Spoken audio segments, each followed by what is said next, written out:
고린도전서 15장 2절 쉬운 성경으로 보겠습니다. 내가 여러분에게 전파한 말씀을 굳게 붙들고 헛되이 믿지 않으면 여러분은 이 복음으로 구원을 얻습니다. 아멘. 오늘은 고린도전서 15장에 있는 말씀을 중심해서 죽은 자의 부활 첫 번째 시간 가지려고 합니다. 죽은 자 가운데서 부활은 무엇을 말하며 부활했을 때의 우리의 몸은 어떤 몸이겠는가 하는 것을 구체적으로 살펴보면서 그래서 부활에 대해서 시리즈로 죽은 자의 부활 1, 2, 3 이렇게 연결해서 부활절까지 말씀을 드리려고 생각을 합니다. 짧은 시간이라 가지고 길게 된 것을 너무 길게 하면은 다 우리 마음에 남지도 않고 그러니까 짧게 해서 마음에 새기고 복습하고 그 다음 주에 이어서 조금 더 하고 그렇게 해도 사실은 모자랍니다. 사실은 1년 내내 주님의 부활에 대해서 설명을 해도 다 못할 정도로 귀한 것이 되어집니다. 예수님이 정말 부활하셨어요? 그렇게 믿습니까? 예. 아멘 하시는 분도 있고 입 다물고 안 하시는 분도 계시고 잘 모르겠습니다 그런 분도 계시는 것 같아요. 예수님은 죽었습니다. 그건 확실합니다. 역사적으로 우리 기독교 성경이 아니더라도 그 로마나 이스라엘의 역사적으로 봐도 예수는 십자가를 지고 사형 선고를 받으신 것은 확실하게 기록에 남습니다. 예수님은 십자가를 지고 죽으셨습니다. 그런데 부활에 대해서는 성경에서만 쓰고 있어요. 예수님을 잡아 죽인 무리들이 예수가 부활했으면 민심이 더 요란해질 것을 생각하고 입틀어 막았습니다. 마태복음이나 신약 성경에 보면은 꿈에서 군병들에게 돈을 주고 매수해서 예수님이 부활하지 않았다, 제자들이 훔쳐갔다, 그렇게 소문을 낸 것도 보게 되어집니다. 자, 그러면은 예수님이 부활은 과연 우리가 어디까지 믿어야 되며 어떻게 이해해야 되겠느냐 하는 것입니다. 물론 말씀하신 대로 그냥 믿으면 참 좋겠습니다. 그러나 그렇게 되지 아니하고 우리가 가지고 있는 지식으로 우리 생각으로 차근차근 밟아 올라가면서 그러므로 예수님은 부활한 게 맞구나. 다른 종교와 다른 점은 기독교의 부활 곧 생명이구나 하는 것을 깨달아 나갔으면 좋겠습니다. 우리는 그리스도 예수의 복음을 전합니다. 복음으로 말미암아 거듭나게 되고 복음으로 말미암아 새 생명을 얻게 되는 거거든요. 이 복음은 예수 그리스도에 대한 기쁜 소식을 말합니다. 복음이라는 말 자체는 한문으로 쓴 건데 복복자 소리음입니다. 복된 소식 그런 뜻이에요. 그래서 요즘 이단들이 기쁜 소식이라는 책자를 만들어서 배포합니다. 그 기쁜 소식이 복음이다. 그래서 살살 꼬셔가지고 지옥으로 끌고 가려고 작당을 하고 있습니다. 속으면 안 됩니다. 복음은 기쁜 소식인데 어떤 것이 기쁜 소식이냐? 예수 그리스도에 대한 소식입니다. 예수님에 대한 소식입니다. 예수라고 하는 분이 세상에 왜 왔느냐? 예수라고 하는 분이 왜 십자가를 졌느냐 하는 것을 우리가 먼저 이해하고 하나님께서 우리에게 베풀어 준 그 구원의 은혜를 믿음으로 받아들여야 거듭나게 되고 구원에 이른다 하는 사실을 먼저 기초적으로 바탕에 깔고 신앙생활을 시작해야 하는 것입니다. 그러므로 복음은 예수 그리스도가 복음이다 이렇게만 해갖고 이해가 안 됩니다. 그래서 5가지로 나누어서 구체적으로 설명하는 것이에요. 그래서 이것을 오중복음이다 이렇게 말합니다. 예수님이 탄생하셨다는 소식도 복음이고 예수께서 십자가를 지고 죽으셨다는 것도 복음이고 부활하셨다는 것도 복음입니다. 승천하셨고 재림하신다는 것까지 복음이에요. 이 5가지를 다 알려줘야 되는 것이며 그 5가지를 다 내가 머리로 이해하고 마음으로 받아들여서 예수님은 그래서 그리스도이시구나 이렇게 믿어야 된다는 사실입니다. 그런데요 보면은 지금 뭐 다른 종교 불교도 있고 무슨 이슬람교도 있고 천주교도 있고 많은 종파가 있어요. 이단들도 있습니다. 그래서 또 보면은 교주가 있어요. 그 종교 단체를 만든 교주가 있습니다. 그런데 보면은 요즘에 4월달 부활절이 되면은 불교 절간에서도 아기 예수 탄생하셨습니다라고 축하한다고 견수막도 걸어주고 그래요. 근데 좀 자세히 들여다보면 이상한 것이 있습니다. 예수가 탄생했다는 것은 축하한다고 현수막 걸어주면서 예수께서 부활하셨습니다 하는 부활절은 어느 종교에도 기독교의 부활에 대해서 입 다물고 있습니다. 왜냐하면 자기네들의 교주는 부활하지 않았기 때문에 그래요. 탄생은 어느 교주에게나 다 있는 겁니다. 그 다음에 죽음도 어느 교주나 어느 교단나 어떤 종교에도 다 있는 거예요. 탄생과 죽음은 당연한 것입니다. 그래서 뭐 어디서 어떻게 태어났다, 그분이 왕이다, 그분이 능력자다, 권능자다, 우리가 그분을 믿어야 된다, 이렇게 종교가 형성되는 거거든요. 그러나 세 번째가 가지고 부활하셨습니다라고 하는 점에 대해서는 기독교만 외치고 있는 소식이 됩니다. 부활은 다시 말하면 죽은 자 가운데서 다시 살아난 거예요. 죽음이 없이는 부활도 없습니다. 고난이 없으면 부활도 없는 것이에요. 그러므로 부활은 다시 살아났다. 또 다른 성경에는 원문대로 번역하기를 죽은 자 가운데서 일으키셨다. 그래서 죽은 자 가운데서 일으켜 주셨다. 죽은 자가 무덤 속에서 스스로 못 일어나잖아요. 그래서 하나님의 능력으로 일으켜 주셔서 걷게 하셨다 하는 것입니다.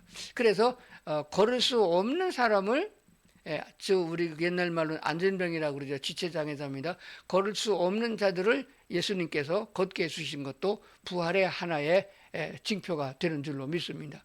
그러므로 죽은 자 가운데서 부활이라는 것은 죽은 자 가운데 다시 살아난 것을 말하며 일으켜졌다는 것을 성경에서 말씀하고 있는 바가 되어집니다.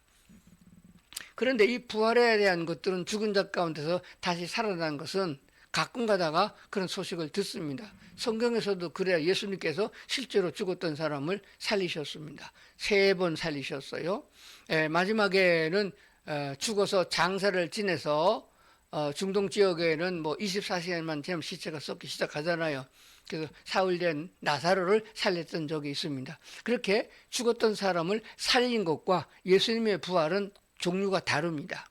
그 이제 다음 시간에 한 번 더 할 것이에요. 왜 다르냐? 죽었다가 살아난 건 맞으나 그것을 부활이라고 하지 않았습니다. 까무러쳤다가 깨어난 것을 부활이라 하지 않습니다. 왜냐하면 나사로는 다시 또 죽었거든요. 예수님께서 장례를 치르러 가던 한 청년을 관을 손에 잡고 살아나라 해서 청년이 살아난 적도 있습니다. 그 청년도 다시 죽었어요. 그러니까 그런 부활을 부활이라 하지 않습니다. 부활은 무엇과 연결되어지나 그러면은 부활 이꼬로 영생입니다. 영원한 생명, 죽지 않은 생명이요. 우리가 부모님의 유전자를 받아서 태어날 적에는 부모님이 살은 만큼의 한계를 넘어서지 못합니다. 그러니까 인류 최초에 우리가 알고 있는 기억대로 120살 넘게 산 사람은 없잖아요. 그러니까 우리는 그렇게까지 산다는 것은 기적이 될 수밖에 없습니다.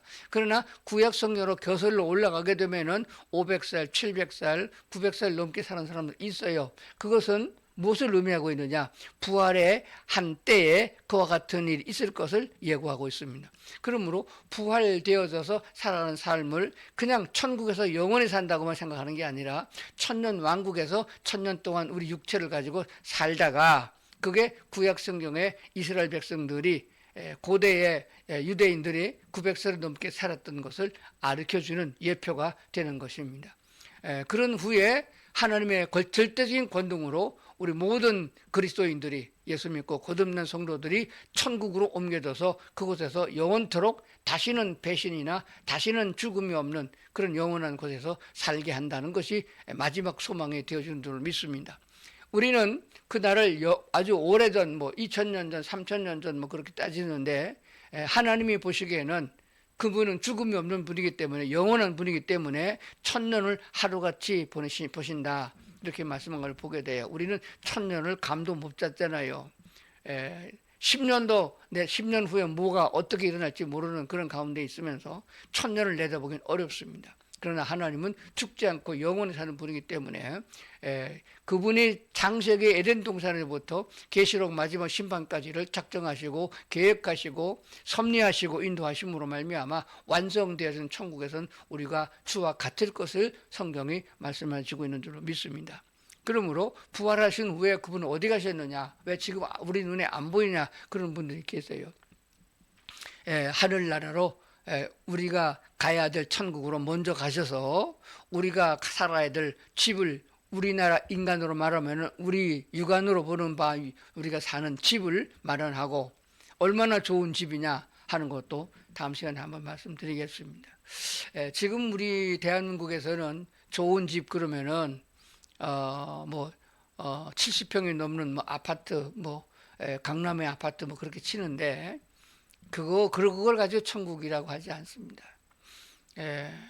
하여간 우리 인간들이 생각하는, 머리로 생각하는 그 모든 것을 다 동원해도 기가 막힐 정도로 좋은 환경에서, 좋은 여건 속에서의 천국이 되어지고 우리가 살아갈 집이 있는 줄로 그렇게 믿습니다. 그런 다음에 우리를 데리러 다시 오신다고 하신 것이 재림이에요. 다시 오신다.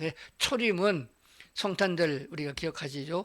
마국간에서 태어났을 때 그 처음 오신 주님이세요. 초림. 그때 처음에 오신 예수님은 우리를 죄에서 건져내어 구원하시려고 오셨습니다. 그러나 다시 오시는 예수님은 우리를 죄에서 구원하러 오시는 것이 아니고 예수 믿고 구원받은 성도들을 데리러 오시는 거예요. 데리러 오지 않으면 우리는 스스로 갈 수가 없습니다. 지금은 많이들 세계 여행을 하셔서 비행기들을 타봐가지고 별로 두렵지 않지만은, 비행기를 처음 타보고 외국에 가는 사람은 혼자 가려면 어른이고 애들이고 다 두려워합니다. 외국말도 잘 모르지요. 어떻게 가는 절차를 모르기 때문에 그래요. 저도 거의 50년 전, 그 전에 처음으로 미국 가는 비행기를 탔을 때 혼자 갔잖아요. 굉장히 걱정되고 두려웠습니다. 누가 나를 데리러 와서 나를 데리고 가면 얼마나 좋겠어요. 하나님의 나라, 우리가 가보지 않은 별나라 너머, 은하계 너머에 하늘나라가 있을지도 모르겠습니다. 거기까지 가는데 몇 수십억 광년, 그러죠? 빛의 속도로 1년 가는 거리를 광년이라고 그러잖아요. 100광년, 1000년, 1000광년 그랬는데, 그렇게 우리 인간의 짧은 인생을 갖고 논하면 그럴 수밖에 없습니다. 그러나 우리 하나님은 눈 깜짝할 사이에 거기 가 있다가 눈 깜짝할 사이에 지구까지 오시는 그런 분이시거든요. 우리도 부활되면은, 영생을 얻게 되면 그런 생명체로 부활된다는 사실도 생각을 해보는 것입니다. 그래서 주님께서 우리를 데리러 다시 오신다는 거예요. 다시 와서 우리를 데리고 함께, 마치 모세가 이스라엘 백성을 이끌고 가나안 땅을 향하는 것처럼 부활하셔서 재림하신 예수님께서 우리를 다 데리고 하나님의 나라로 가서 영원토록 산다 하는 것을 말씀하고 있습니다. 그러니까 탄생의 복음이나 죽음의 복음이나 부활의 복음, 승천의 복음, 재림의 복음, 어느 것 하나 뺄 수도 없고 어느 것 하나 소홀히 할 것도 없습니다. 다 중요합니다. 그러나 가운데 들어있는 부활은 제일 중요합니다. 왜? 부활이 없으면은 죽음도 탄생도 헛것이 되고, 부활이 없으면 승천도 재림도 없는 거예요. 부활이 핵심이 되는 것입니다. 그러므로 주님께서 부활하셨으므로 나도 부활한다 하는 확실한 믿음을 가질 수 있기를 주의 이름으로 축원합니다. 고린도전서 15장 12절 14절, 화면이 좀 작아서 띄워서 20절 22절 이렇게 보겠습니다. 쉬운 성경으로 보겠습니다.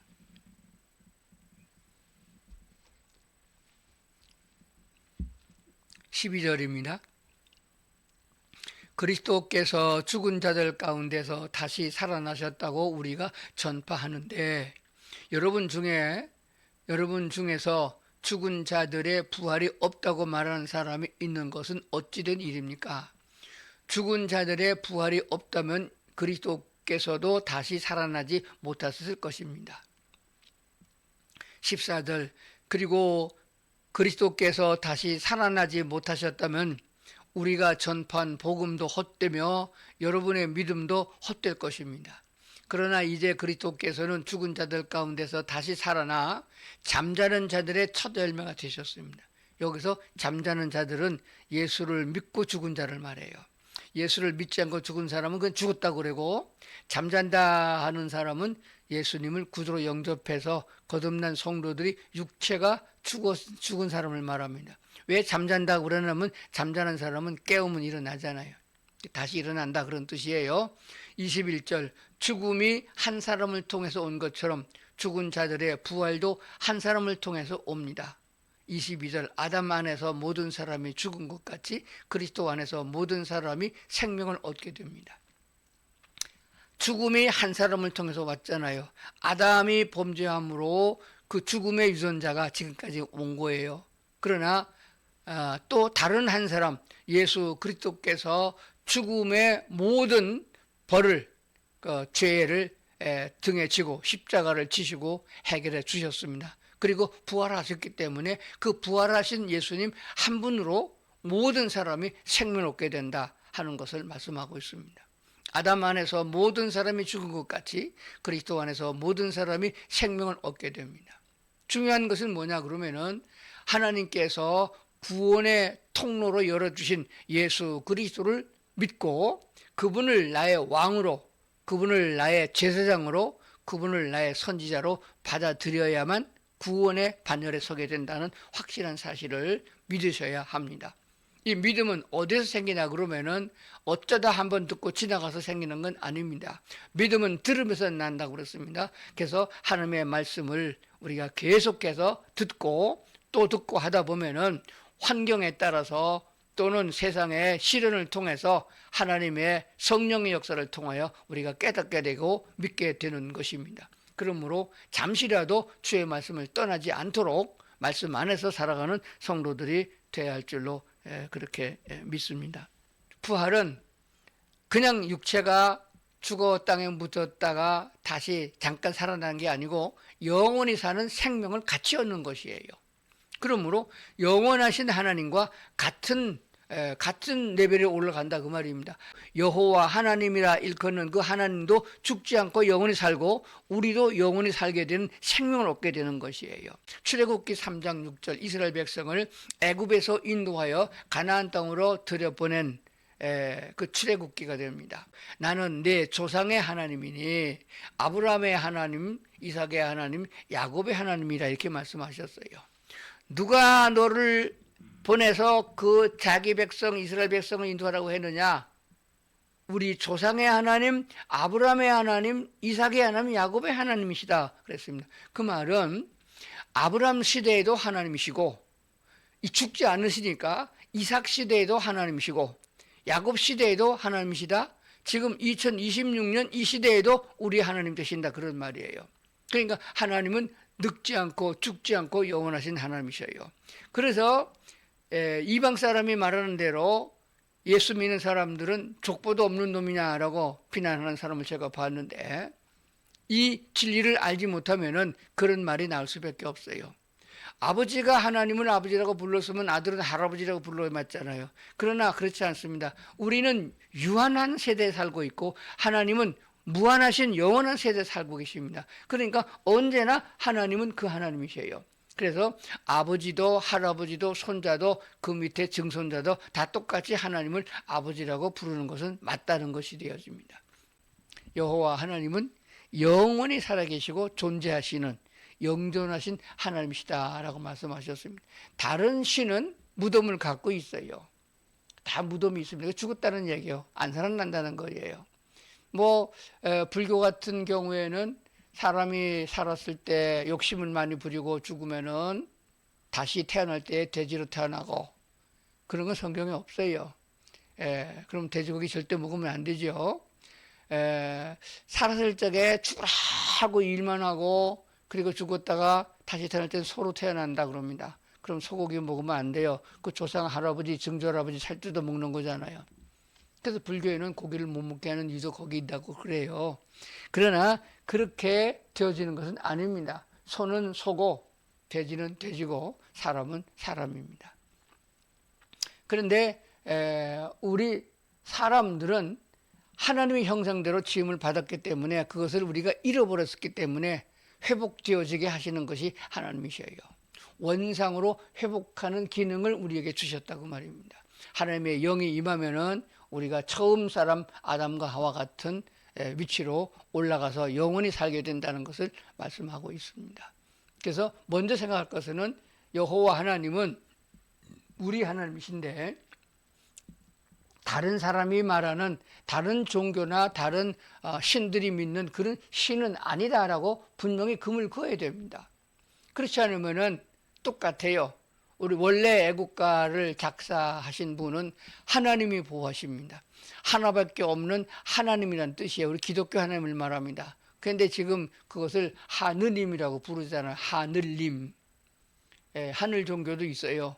그러니까 그런 것들과 혼돈되지 않도록 오늘 우리가 분명한 것은 우리가 믿는 여호와라 이름하시는 여호와 하나님은 영존하신 하나님이시다. 죽지 않고 영원히 사는 분이다. 그렇기 때문에 그분이 우리와 같이 살게 하려고 우리를 자기 수준으로 끌어올리는 과정이 이 세상에서 우리 신앙생활이에요. 자, 그래서 우리에게 먼저 첫 번째는 영생을 주어서 영원히 살 수 있는 생명을 주어서 또 영원히 같이 살게 하시는 거예요. 사람들은 사랑하는 사람을 만나면은 같이 살길 원합니다. 맛있는 거 있으면은 같이 나눠 먹길 원하고 어디 좋은 곳을 가려면은 같이 가려고 그래요. 원수와 같이 가려고 하지 않습니다. 원수와 한 집안에 살기를 원하지 않아요. 그래서 원수 같은 인간을 만나면 이혼하잖아요.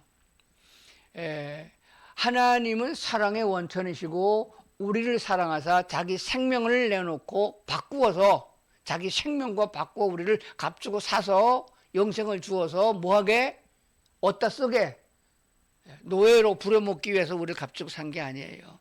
우리와 영원토록 같이 살게. 어떻게 사는 겁니까? 신부로서 같이 사는 것이에요. 그래서 신랑 되시는 예수님, 신부된 우리 성도들 이렇게 신약성서에는 비유하고 있습니다. 그래서 주어서 영원히 같이 살게 하신다 하는 것입니다. 변함없이 환난 없이 조건 없이 그렇게 사랑하는 주님과 더불어 영원히 같이 살며 그 사랑으로 서로 사랑하고 사는 형제자매들과 같이 산다면 그게 얼마나 좋은 천국이 되겠느냐.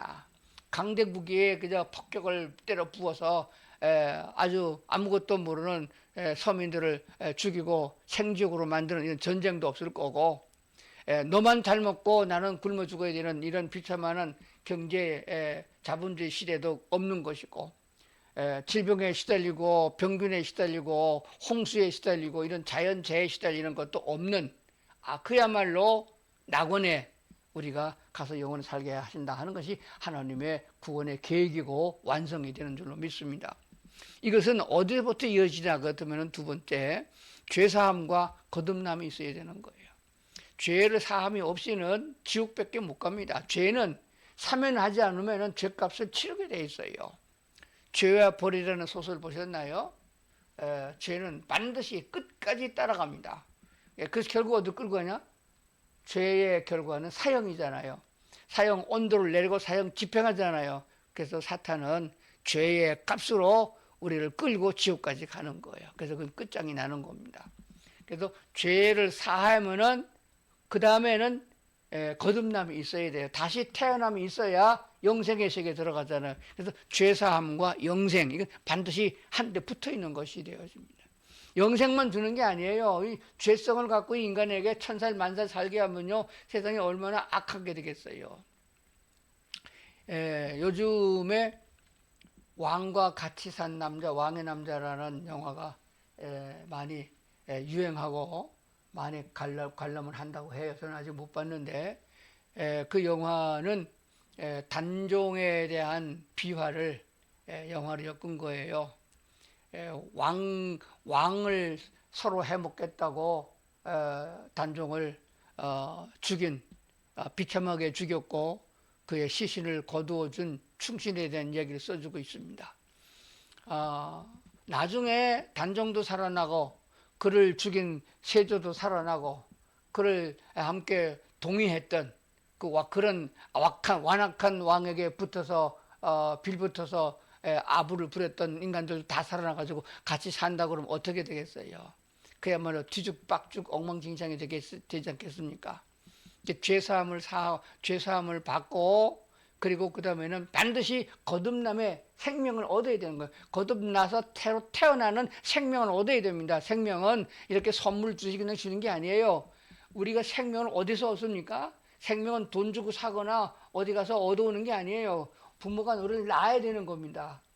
신약성서는 뭐라고 말씀하고 있습니다. 복음이라는 말씀을 통해서 복음을 전하는 사도들이 우리를 낳았다 이렇게 말씀하고 있습니다. 지금도 전도를 통해서 복음 예수 그리스도를 전함으로 그들을 낳는 거예요. 영적으로 낳는 것입니다. 그래서 새 생명을 얻는 것이라고 성경을 말씀하는 거예요. 이 기본이 없으면은 아무리 착한 일을 많이 하고 부처님 가운데 토막같이 거룩한 사람이 됐다 할지라도 천국 가는 거 아닙니다. 그리스도 예수의 십자가의 보혈로 죄사함을 얻고 그리고 주께서 우리를 은혜로 낳아주셔서 새 생명을 얻고 살아가야 된다는 사실입니다. 이것을 교회가 간구하면은 교회 가치도 없어지고 교인들도 이 과정을 체험하지 못하면은 신앙생활을 헛하는 것이에요.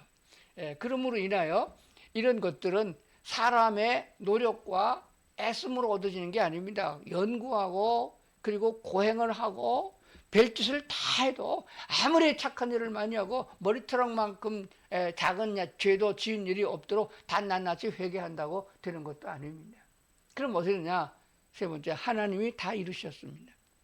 하나님께서 우리가 알지도 못했을 적에 이 땅에 육신을 입고 오셔서 우리가 요청하지도 않았는데 우리의 죄를 위하여 대신 죽으셨고 그래서 다시 부활하신 주님 성령의 역사를 통하여 전달되게 하셨습니다. 그래서 너희가 믿고 아멘 하면은 된다는 것이에요. 근데 그걸 인간의 생각으로 못 믿는 거예요. 그게 말이나 되냐 그럽니다.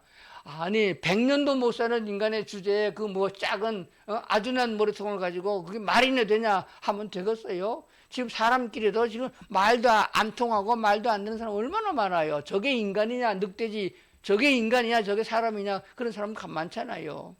사람끼리 평가는 그렇게 할지 몰라도 하나님 앞에서는 어림도 없는 것이 되어집니다. 그러므로 말씀하신 그대로 믿으면은 되는데 믿음이 안 온다는 거예요. 믿음이 안 생기는데 문제가 있습니다. 왜 믿음이 안 생기느냐? 설교를 안 들어서 그래요. 복음 설교를 안 들어서 그래요.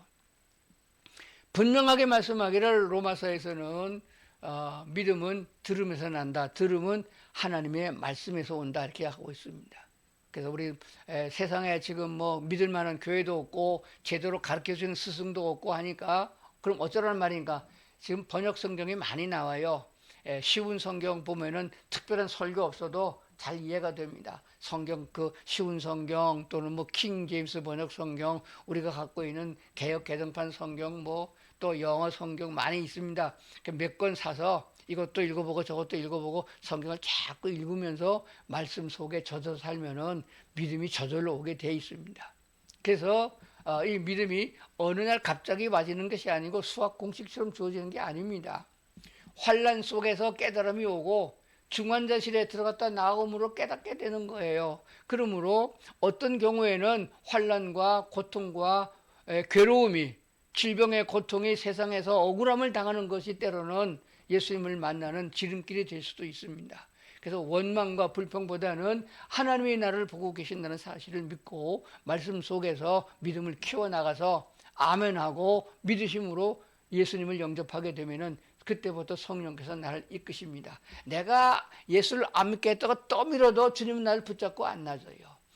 거듭난 사람은 죄를 졌어도 아주 넘어져서 지옥에 가서 마귀한테 안 넘어갑니다. 왜? 하나님이 붙잡고 있기 때문에 끌고 나가는 거예요. 그러므로 얼마나 좋은 것입니까? 그러나 예수를 믿은 다음에도 옛날식으로 마귀식으로 살면은 우리에게 기쁨과 평화가 없고 찬송이 없어요. 주님식으로 예수식으로 살아야 됩니다. 그래서 사도 바울이 말했고 성경에서 말하는 대로 이제 나의 육신적인 죄악의 성품은 십자가에 못 박아 죽은 것이고 이제 내가 살아가는 것은 예수를 믿는 믿음 안에서 그리스도 예수 안에서 사는 것이다. 그래서 주님과 동행하게 되면은 기쁨과 은혜가 충만하고 축복의 은혜가 넘치는 것이에요. 사는 재미가 나고 찬송의 기쁨이 있다는 것을 우리가 알게 되는 것입니다. 데살로니가전서 5장 10절을 먼저 보겠습니다.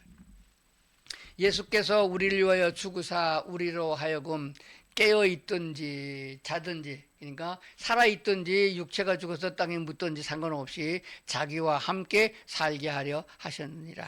육체가 예수 믿고 죽은 사람은 육체가 잠시 잠자고 있는 거에 쉬는 것입니다. 세상 삶 너무 힘들었으니까 편히 쉬는 거예요. 주님께서 재림할 적에 나팔 소리가 나면 무덤에서 버떡 일어나서 주를 만나게 되거든요. 그럼 아, 잘 잤다. 주님이 오시는구나. 새로운 기분 좋은 마음으로 만나게 되는 거예요. 그랬더니 또 그래요. 화장했는데 어떻게 살아나냐고요. 걱정할 거 없습니다. 요만한 머리카락에 100만 분의 1만한 DNA 성분을 찾아도 거기서 우리 몸을 똑같이 입혀주십니다. 씨앗이 조그만 씨앗 하나 땅에 심어도 원래 그 감자나 고구마나 그 호박이나 똑같은 모양을 만들어 주시잖아요. 하나님의 능력이. 그러니까 오늘 우리들이 걱정할 건 없습니다. 화장을 했건 다 뭐 물에다 뿌렸건 뭐 오래됐건 상관없습니다. 하나님의 생명이 그 안에 있으면 그 생명은 이미 주님이 낙원에 있기 때문에 그 낙원에다가 육체를 입혀주신다는 것을 우리 믿으셔야 됩니다. 그래서 왜 그랬냐? 우리가 자기와 함께 살게 하려 하셨느니라 말씀하신 것입니다. 자, 영생은 요한복음 10장 28절에 내가 그들에게 영생을 주노니 영원히 멸망하지 아니할 것이요 또 그들을 내 손에서 빼앗을 자가 없다고 말씀하셨습니다. 얼마나 소중함 있게 말씀을 몸에 꼭 새기시고 참 하나님의 은혜가 감사합니다. 그래서 지금 당장 힘들고 어렵고 육체적인 고난이 있다 할지라도 그걸 훌훌 벗어버리고 주여 내 생명 건져주신 것 감사합니다. 죄사함 주신 것도 감사합니다. 주님 따라가기 힘들지만 능력 좀 더해 주시옵소서. 내게도 물질도 조금만 더해 주시면은 제가 길을 좀 펴겠습니다. 내가 주님 따라가게 절대 놓지 않습니다. 믿음을 확고하게 했습니다. 이렇게 주님께 고백하면서 주님이 주신 은혜로 찬양하다 보면은 이 땅에 사는 삶도 기쁨과 감사요. 천국에서는 더 좋은 것이고 영원한 천국에서는 더 좋다는 것을 우리가 꼭 기억하셔야 됩니다. 예수께서 베풀어 주신 하나님의 구원의 은혜, 하나님께서 베풀어 주신 사랑의 은혜가 얼마나 큰지를 한번 느끼면서 매일매일 주님 찬양하고 감사함으로 살아가는 성도들 다 될 수 있기를 주의 이름으로 축원합니다.